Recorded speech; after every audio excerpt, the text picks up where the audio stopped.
So this is something I've been meaning to. I think we began talking about this, but we got derailed a bit. But how is it that the world is there like a text or anything like that kind of explains how the world went from like being very maybe not magical is the right word, but like very Enchanted. enchanted? Yeah. Yeah. And now it's like very I don't know, like shitty.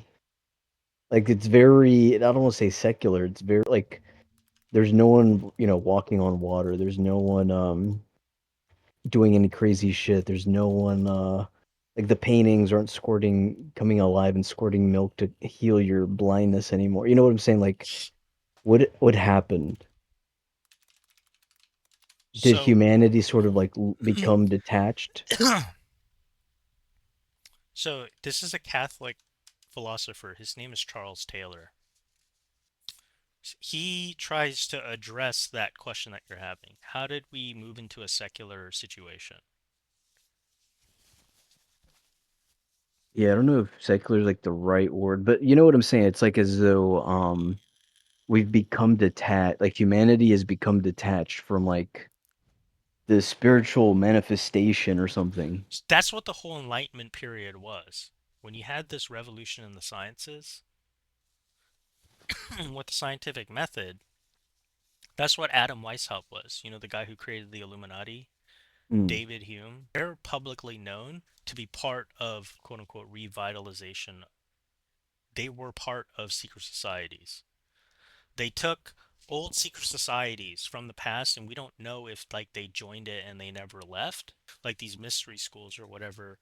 These secret societies, maybe they were just always there and then they became members, or if they like recreated it, we don't know. But through science, the prevailing opinion during the Enlightenment was the demythalization of prior beliefs. That through science, we could, because that's basically what the Catholics were doing, right? It was a smashing of idols. So Catholics were already doing this. That's why when we converted the Gauls and the Franks, mm, all those stories about chopping down the tree of the Druids and stuff like this, mm, because nobody did that because they thought that that would unleash the gods and everything, and that's the quote unquote myth, right? But the idea was that Christians had always believed, okay, the real God has come. We're going to convert you to the real God now. All these other gods are fake. So it was a smashing of idols, because that's the whole story of Judaism. Is that there's only one God, it's Yahweh. All the others are fake. That's what the whole First Kings is about with Elijah and the priests of Baal. So that had always been kind of like the Christian thesis. It's just philosophically, in the history of philosophy, when you get to like the modern era, mm. there's a fracture that happens within the academy, within epistemology, our theories of knowledge, to the point where, because of Cartesian dualism, we either you had one sector of the humanities trying to come up with like a rational and formal explanation for the whole universe, and then the other that's just like, fuck that project. We're just gonna, that's too abstract. We're just gonna stick with the empirical observable evidence and then try to prove what's real just from what we're able to observe. This gets to the Enlightenment period, and that's kind of what Charles Taylor is talking. That's when the secular world begins.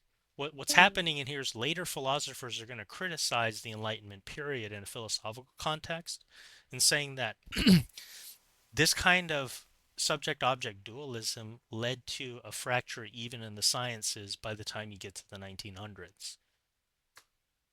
There's different, you have to understand, the history of philosophy, like semiotics, phenomenology. There were different approaches during the 1800s. There's the analytics, and we're all like inheritors of all of this fracturing, both in the sciences and in philosophy.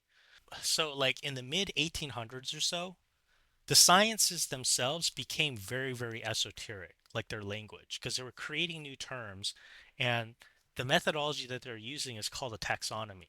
I'm not sure if you're familiar with Yeah. this. Okay.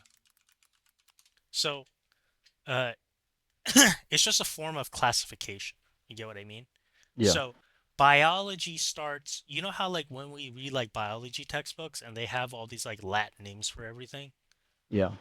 That's what kind of happened. Is like you get to a point where physics is doing its own thing, biology is doing its own thing, chemistry is doing its own thing, and there's no shared language anymore between them. So even the sciences aren't able to corroborate with each other. So this was known in the academies as a real problem because they're all claiming to have or being able to create more and more knowledge about stuff, but they don't even understand each other anymore, right? Not even physics understand what the biologists are saying. How did this happen? Each branch of science increased their own knowledge base, but that doesn't necessarily mean that our whole knowledge base is actually growing. So then you had different ways from the humanities or the philosophers to try to approach this. The analytics thought, okay, well, we're going to come up with a formal logical system, propositional logic. That's what we know as propositional logic today. To try to create a system by which we could validate the propositions within science and as proofs. And I mean, for the most part, it has functional utility. I'm not going to say that it's just an application of logic. It does work for the sciences, but science isn't saying anything more than what the facts are. You're not really saying anything about the world, but you can say that it's valid and also true within a scientific context or a material context. Like the facts are just what they are, so to speak. So if we have a body of facts, yeah, we can create search functions within a set of known facts and be able to get an answer. That's like how we use Google and stuff. Yeah. If I ask Google, what's the length of the equator? Boom, it gets the answer immediately. Propositional logic can do that for us, but it can't tell us why the equator is that length. So That's are going to you be a question about where the cosmos came from, how our Earth formed. It's an unanswerable question. so the fracturing of all of these different disciplines, or rather losing like that one central like approach and fracturing them into different disciplines has led us to sort of have like a second fall where like the world is no longer enchanted.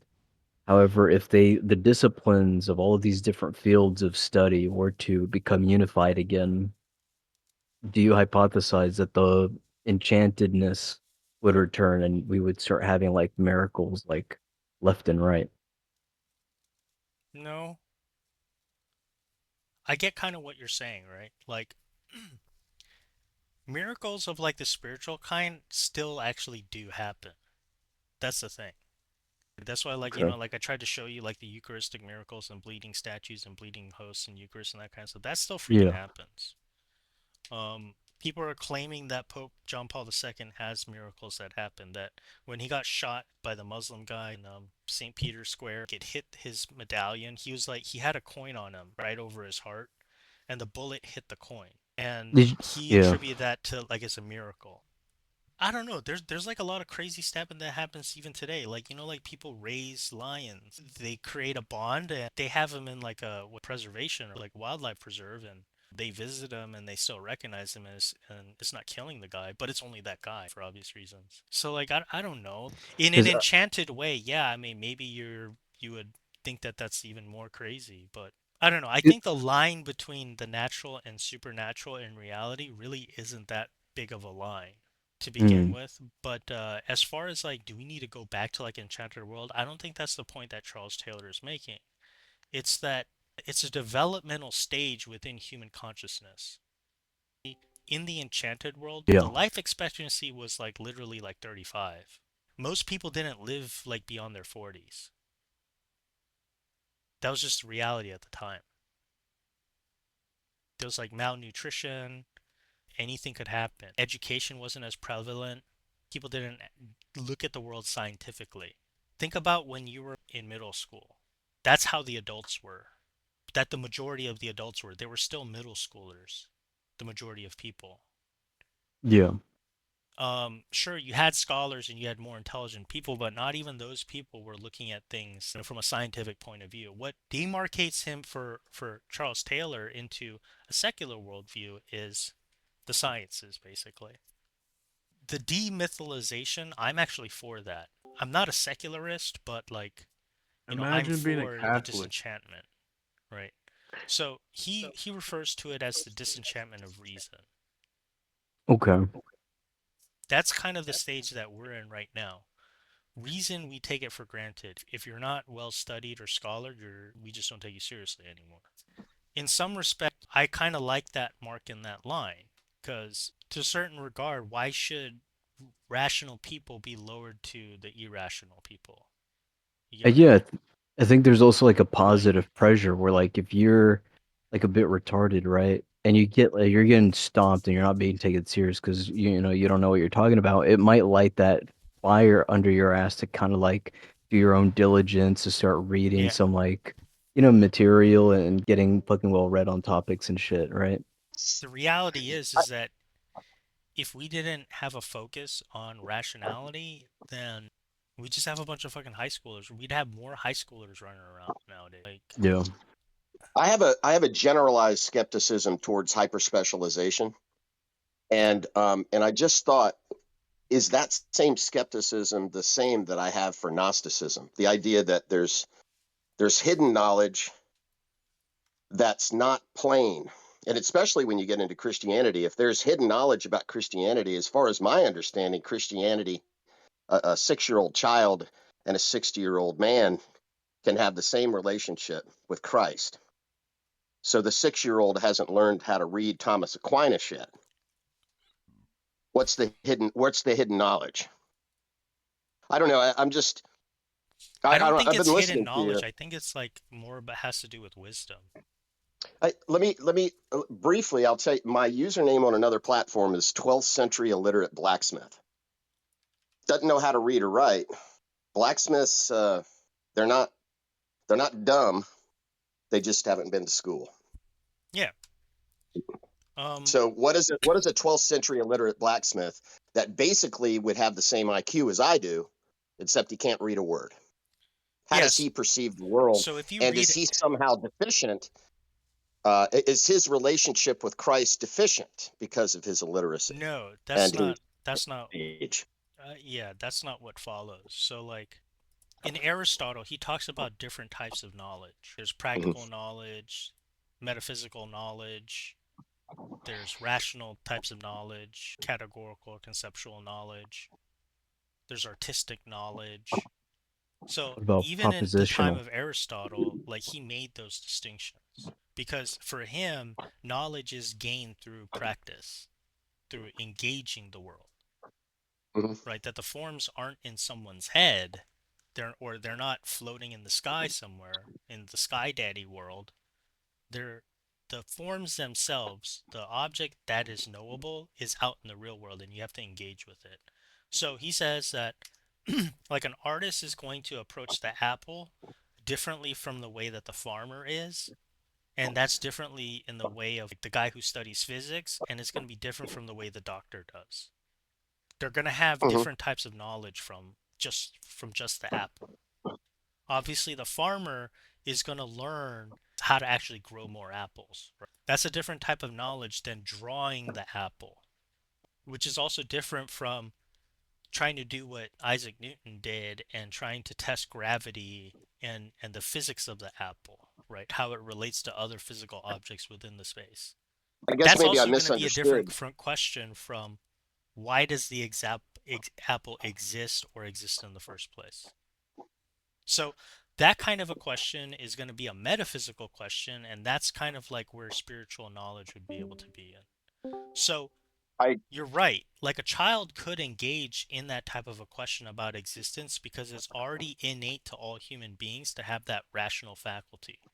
So if we choose not to focus our rational faculty on knowing the things of God, then it doesn't matter what your age is, you're not going to know it. Can a child know God just as well as an adult? Yeah. But if an adult, it's more about a amount of time and knowledge gained. The adult would have more opportunity. Generally speaking, an adult who was practicing their faith, so to speak, would know more than a child. The child just hasn't had that time to know God. I guess I'm trying to connect it back to what did you call it? A post, sort of post. Something happened with the Enlightenment and the scientific and the rise of science The that changed disenchantment things. of reason. Yeah, that's right. Okay. So, and so there's a demarcation there, and how does it, and I'm how do you apply that to theology? My instinct says there's no difference. Pre-enlightenment, post-enlightenment, uh, the philosophical underpinnings of Christianity seem to be fleshed out. So, what's the? Is there a difference in the post environment? Is there a new game plan? Obviously, there's not a new salvific game plan. You, whatever your concept inspired me, but I'm not able to articulate it. Um, you mean like, is there like a new rational approach to God? Yeah, That's what a lot of the Nouvelle Theologique thought leading up to Vatican II, and they're still practicing it today. That's kind of like what this whole modernism versus classicalism is all about, even with the Roman Catholic Church.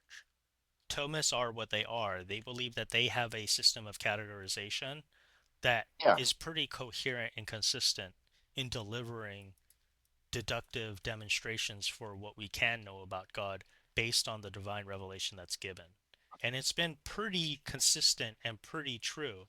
Then, when you get into the post Enlightenment period, we've had the development of from Hegel, from Kant, from Edmund Husserl, Henri Bergson. There has been a development in epistemological sciences in just philosophy. So the short answer is yes. We've had more quote unquote rational systems by which we can approach divine revelation.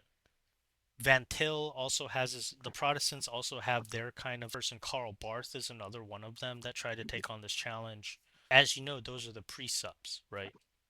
Yeah, To me, that seems like a very low tier system to begin with. Like they're just saying, oh, well, God is the foundational assumption for all logical possibilities. But it may be a react. that doesn't really It tell may us be. anything about the It may revelation simply be. itself. It may simply be a tactical, a reactionary movement that provides tactics to deal with cold-blooded That's atheists. precise. Yeah, that's Yeah, pretty much what it is. I mean, it was Van Til, that was his response to the linguistic philosophers of his time. There were certain propositional attitudes like negative existentials. What about propositions that negate like false concepts, right? Like unicorns don't exist. It's a paradoxical proposition because one could say that it's tautological, but at the same time, it could be considered in a classical way as just being merely a virtual distinction, right? Is it a real distinction or does it actually exist, just not in this world, right? Because we've never seen one yet. It becomes a paradoxical question. Do unicorns don't exist? Just that statement. It could be tautological in the sense that, well, unicorns don't exist, therefore it doesn't exist. So what doesn't exist. It could be that kind of a statement. Or is it just that unicorns don't exist within this world? So that was a particular paradoxical within synthetic logic that Van Til's trying to answer those kind of propositional conundrums. I'm not a Kant is precept useful myself, to so Christians. what's that? Kant is useful to Christ. Kant is useful to Christians. Van Til is useful to atheists. Simple as that. I guess. I I put mean, a period at the end of that. I believe I'm it. not a Kantian myself. Like I'm just gonna default back to Aristotle. So Well, the point is that there are call them innovations.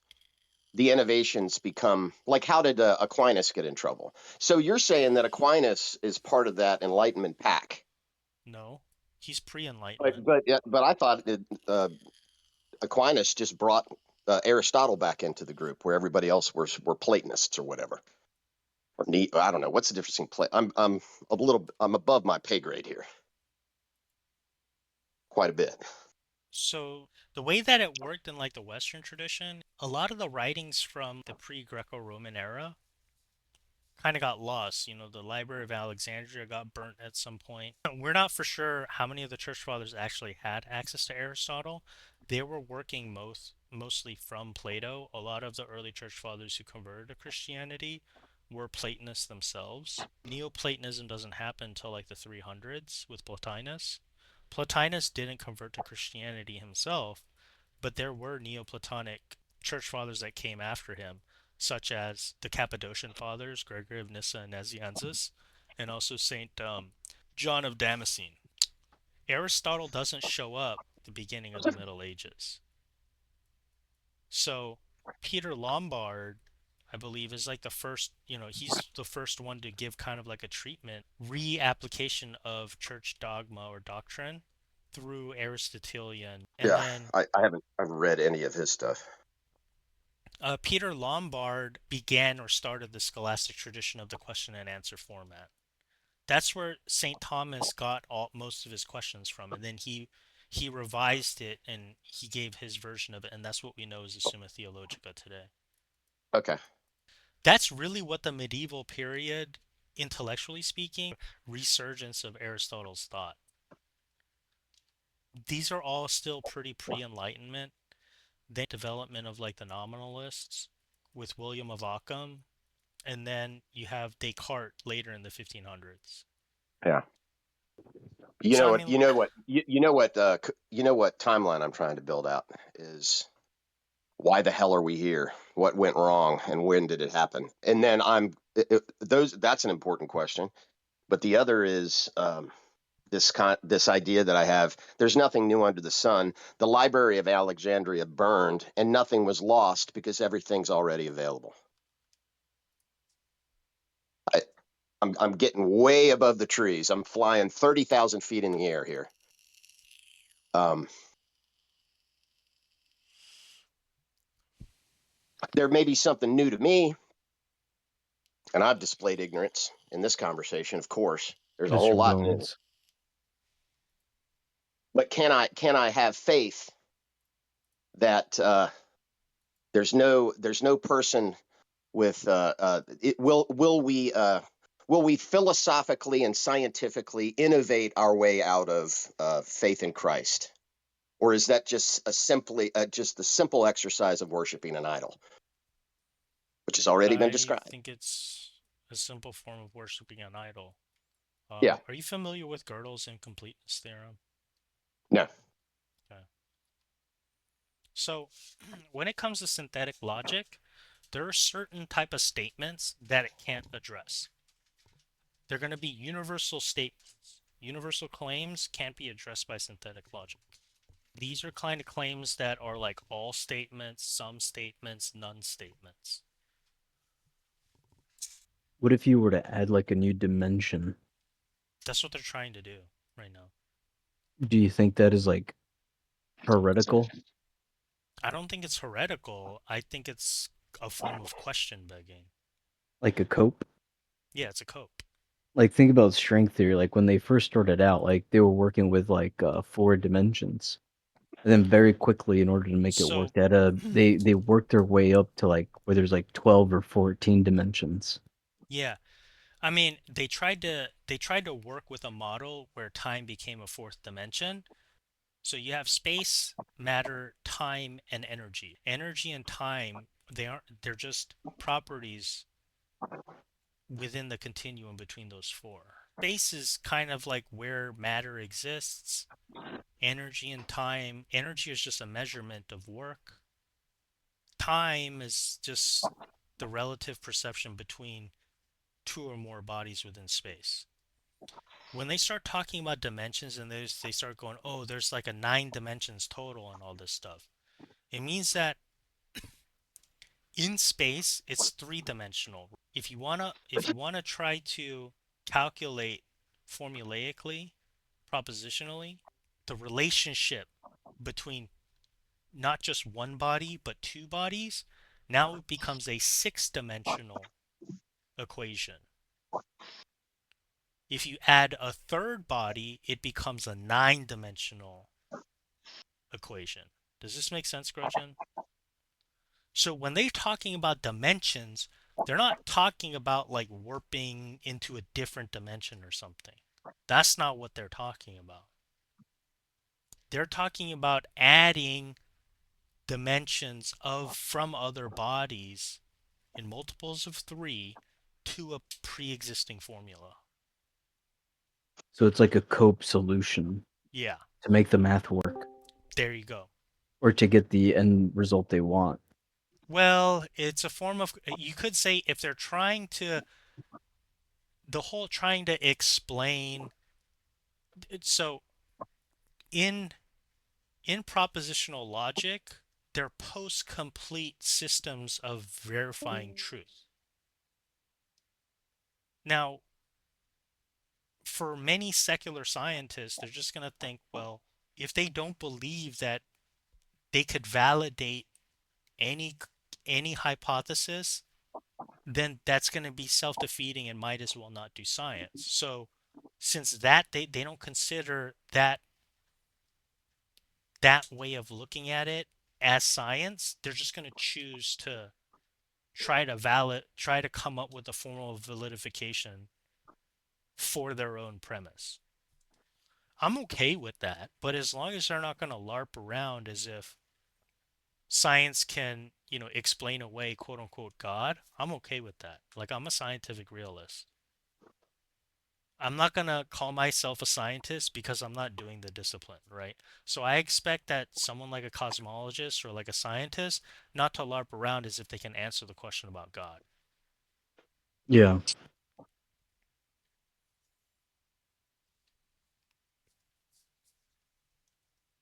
What do you think is going to be the end point of all of this appeasement? Do you think there's going to be like like a unification?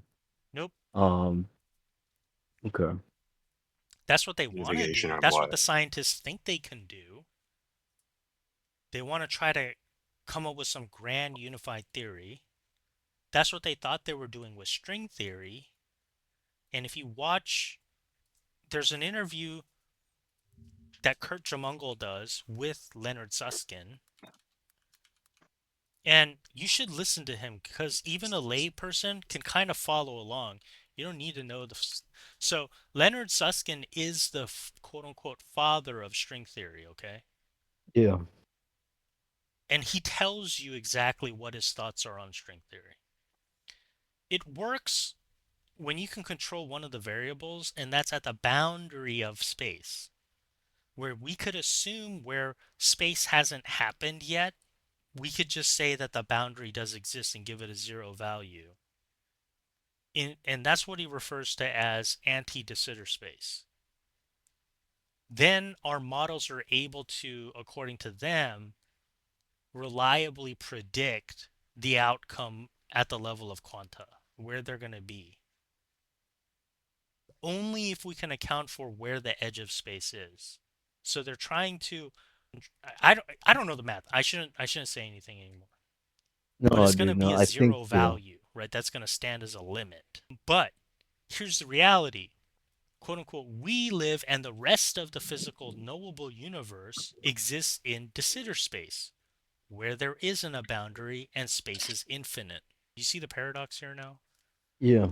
And when it comes to calculating for an infinite spatiotemporal, string theory hasn't been able to predict anything. Isn't that crazy? Yeah. It's true that there are certain observable effects. Like, we know photons exist, okay? Because we can deduce that they exist from the effects of them. And that's what the double slit experiment is. We're trying to track like, what it's going to do when we release an electron or a photon from a stable atom, because we're trying to isolate it and study it on its own. And that's what the whole double slit experiment is about. But we can't observe it, and we can only try to deduce measurements or patterns from the other side of the slit. But every single time we do, like we try to control the quote unquote physical boundaries to be able to isolate it. That's what the slit experiment is. I'll go over it again. Okay, you start with two slits, you shoot photons through it, right? The idea is that what's going to happen, right? You should get two lines on the back. It's like shooting paintballs through two slits. But what happens is you Yeah. get a fucking wave pattern. You don't get two slits, you get like multiple slits, and it's a wave pattern. So, I mean, which would deductively say, I mean, what we're observing is a wave pattern. Okay, so then let's close one of the slits and then shoot the photons through one of the slits. Guess what happens? Same fucking thing. So then they close off both slits and shoot the photon, and guess what happens? Same fucking thing. So we don't have, based on observation, because that's how we formulate our hypothesis. Right? We don't have a way of, conventionally speaking, of coming up with a hypothesis assuming the same causal inferences that we could make about any other physical body that we observe. So that's where quantum mechanics came in to try to say maybe we could do it with math. Yeah, So and that's was what it string were they theory is. successful? You're gonna have to hear what Leonard Susskind says. Oh yeah, yeah, you're right. That's what I meant, right? So hypothetically, in the math, like I'm not a mathematician, I have no idea what it looks like. If I was interested in finding that answer, then I would have been a mathematician and a string theorist, right?